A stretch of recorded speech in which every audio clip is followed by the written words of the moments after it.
الحق سلاحي وأقاوم، أنا فوق جراحي سأقاوم، أنا لن أستسلم لن أرضى، وعليك بلادي لأساوم. الحق سلاحي وأقاوم، أنا فوق جراحي سأقاوم، أنا لن أستسلم لن أرضى. تخريج 4 دورات من أكاديمية ومركز التدريب الشهيد عدنان أبو أمجد، آملين من الرفاق أن يحافظوا على التدريبات الفكرية والإيديولوجية والسياسية والعسكرية التي تلقوها من هذه الأكاديمية، ونستذكر شهداءنا الأبرار الذين ضحوا بدمائهم الزكية من أجل تحرير هذه المناطق، بداية من رسل إرهاب داعش، وثانيا من دولة الاحتلال.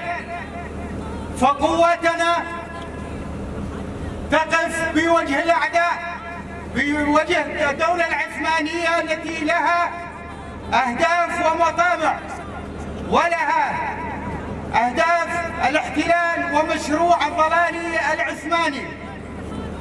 فلقد أثبتت قواتنا توقيف هذا المشروع وفشله أمام العالم أجمع، فلقد صدرت الإرهاب.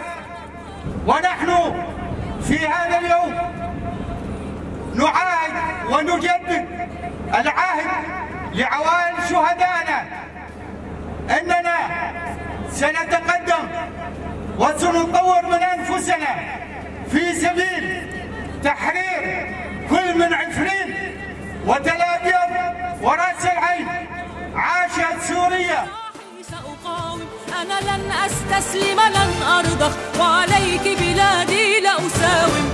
بيتي هنا أرضي هنا، بحر السهل النهر لنا، وكيف بوجه النار أسالم. سأقاوم، الحق سلاحي وأقاوم، أنا فوق جراحي سأقاوم، أنا لن أستسلم لن أرضى، وعليك بلادي لأساوم.